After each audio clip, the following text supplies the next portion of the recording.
Welcome back to Tuesdays with Tim, the podcast that touches on all things related to brain injuries among children and those who've been impacted by my son Luke. I have interviewed therapists, nurses, doctors, moms, and dads. But I've got a dad here today that is really special to me. He's been to the conference before. Ramsey Lesnett, how are you? I'm doing well. How are you? It is great to have you back. I would love, we had talked a year ago at this conference about your story. If you could just touch on what happened briefly, recapping, but also I want to hear the progress that we've made as well. So my daughter Arya was stillborn. She was resuscitated 33 minutes after birth. Long story short, the cord was wrapped around her neck twice, and every time my wife was crowning, she was being pulled back in by the cord. And we lost the heart rate and had to have a episiotomy, pull my daughter Arya out, at which point she was sitting on the floor all blue and gray in front of us while I was holding my wife, and she was being resuscitated on the floor and then sent to the nearest hospital, which was not equipped to deal with brain injuries, and then transferred that evening to Johns Hopkins University, or Johns Hopkins Hospital, which has an amazing, wonderful, state-of-the-art NICU and a ton of fellows and interns and residents that went above and beyond to help her be able to live, and not have machines and everything, so we'd be able to bring her home and not have to worry as much, I should say. And then we've done a whole bunch of stuff. You were asking about what was happening from last year to now. For us, it's always an inch at a time kind of thing, but the progress that she has made to me has been huge. She is a lot more smiley, a lot more reactive to things, with every different therapy that we've done. As parents, we never feel like we're doing enough, whether it's at home or taking them somewhere to get something done. And she's how old now? She's 5 now. She's 5, okay. Yeah, which is incredible, and a miracle in and of itself. Mm-hmm.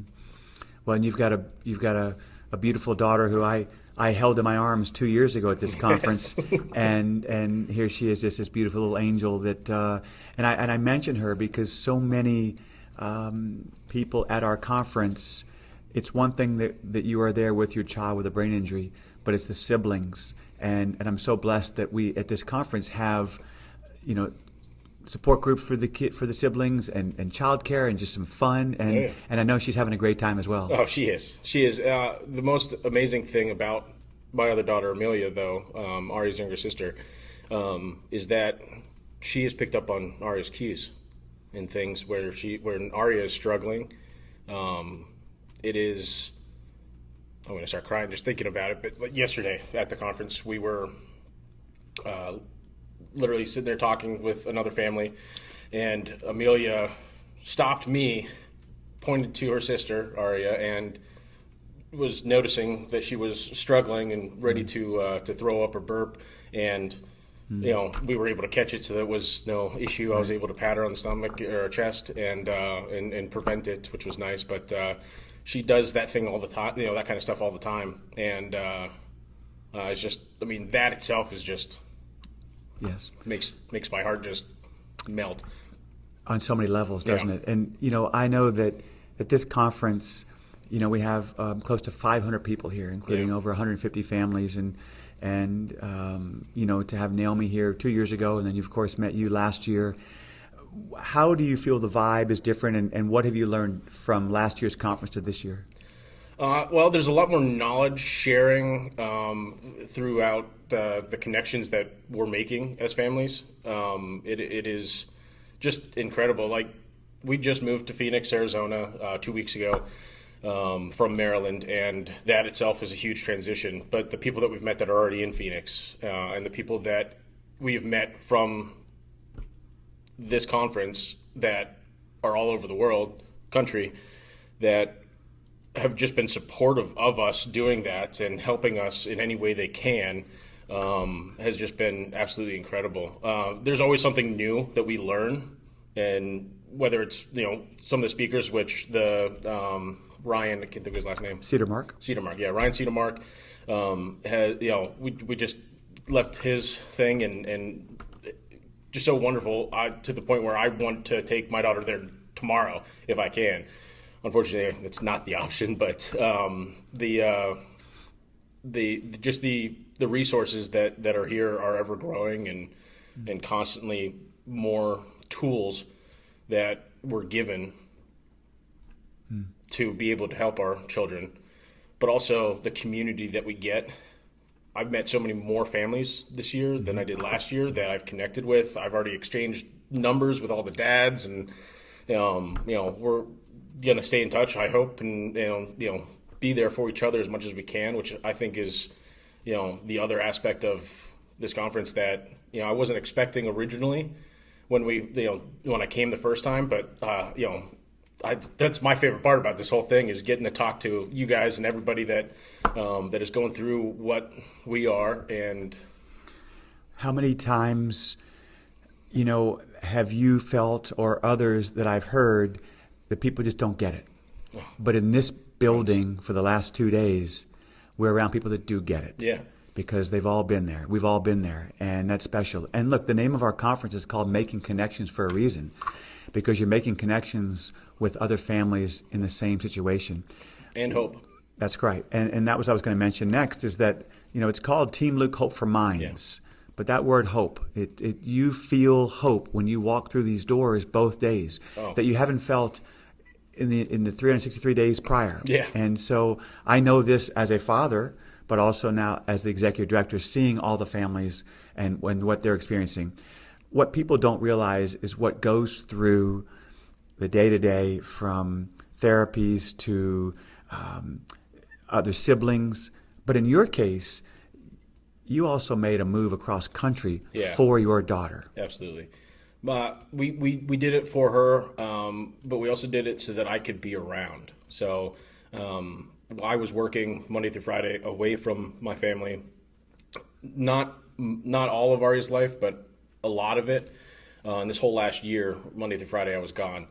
So moving to Arizona, I have to find something out there still. But Arizona, I will be there with them 24/7. I'm going to be able to be more active as far as all of the therapies and everything, and we'll be able to take a burden off of my wife, Naomi, who is amazing, but she is all fully loaded with everything going on with her. I will be able to help out a lot more this year and continuing on. So I'm excited about that. In situations like this, marriages deal with a lot. Sure. And in our case, when we lost our son, it affected our marriage, unfortunately. But I see the two of you interact and get along so well, and I assume that we've had our moments, but I think you guys could be a lesson for a lot of people in just what I've seen. I appreciate you saying that. I mean, everybody has issues and struggles and stuff like that. Communication is just foundation of it. You have to talk about things. You have to talk through it, and you have to be open-minded. I mean, I don't know exactly what she's going through. The trauma that she has from our daughter's birth is not the same trauma that I have, and I deal with things different than her. You have to be, just patient and I guess a good listener more than anything else, to be able to keep that connection and keep that love there without working on yourselves, because we haven't had much time to do that. But just doing it when you can, which hopefully we'll have a lot more time to do that. So I think that it's easy for families or adults that come up to us and say, we've got to be positive, we've got to stay strong. Sure. You got to do this for your family. It's not easy. No. But for you have such a positive outlook. Where do you get that from? I think just a something that was instilled in me at a young age and how I grew up. My family, my dad was my best man in my wedding. I mean, he was my role model and everything. And whether he was upset about something or down about anything, he never showed it to us growing up. He was always on the move, with us doing things, and just so.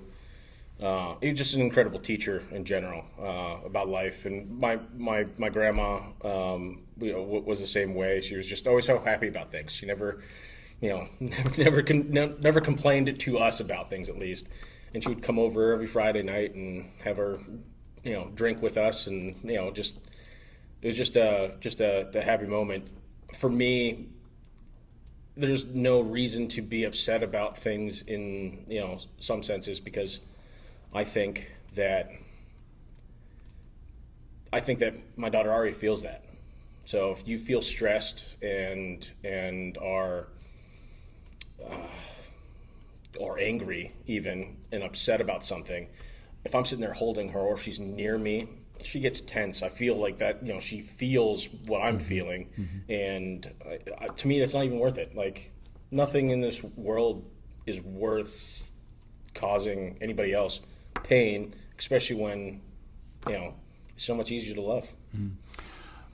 Now that you're in Arizona, give our listeners a little bit of what you're doing for Arya when it comes to therapies. So in Arizona, Dr. Profrock is out there, and Aaron Finkelstein is out there as well.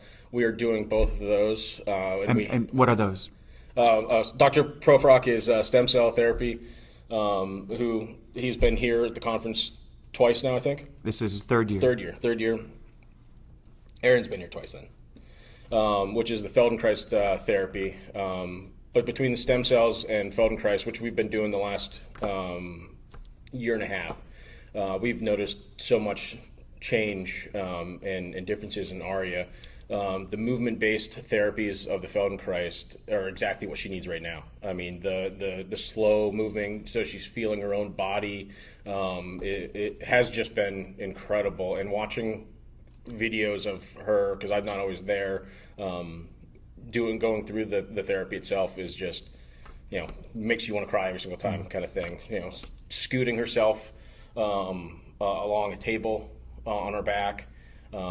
Or rolling over even. So things that we wouldn't even have thought that she could be anywhere close to be doing right now.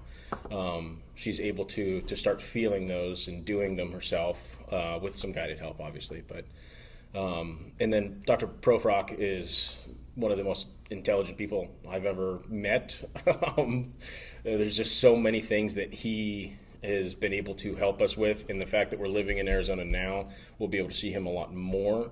And be able to tweak things for Arya that we weren't able to do living in Maryland. The stuff that we would be getting from him would have to be shipped, and it just didn't make sense logistically for that. But the sun, the weather, the lack of humidity, I think that alone itself has already helped her. Just being there just helps her cerebral palsy and the dystonia that she gets.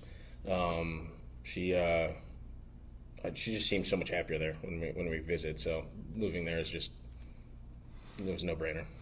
This conference is such a special time for us. This is our Super Bowl. This is our opportunity to see the joy and the hope on everyone's faces. And it's powerful for me, but it's also a challenge as well to see families that are walking with their children in a wheelchair, and I don't have that.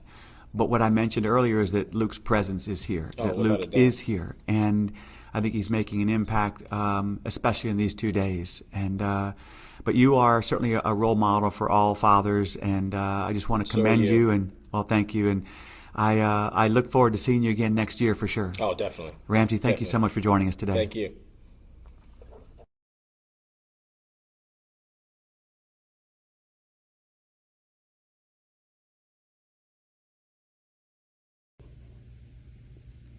Thank you for joining us on Tuesdays with Tim. If you found today's episode helpful, please be sure to follow and share so others can find support. For additional resources and support, visit teamlukehopeforminds.org. Remember, you are not alone in this journey. If you have a story you would like to share or a topic you would like for us to cover, please reach out. And don't forget to follow us on Facebook, Instagram, and YouTube. Together, we can continue to raise awareness and support for families caring for children with brain injuries. Until next time, take care and keep fighting like Luke.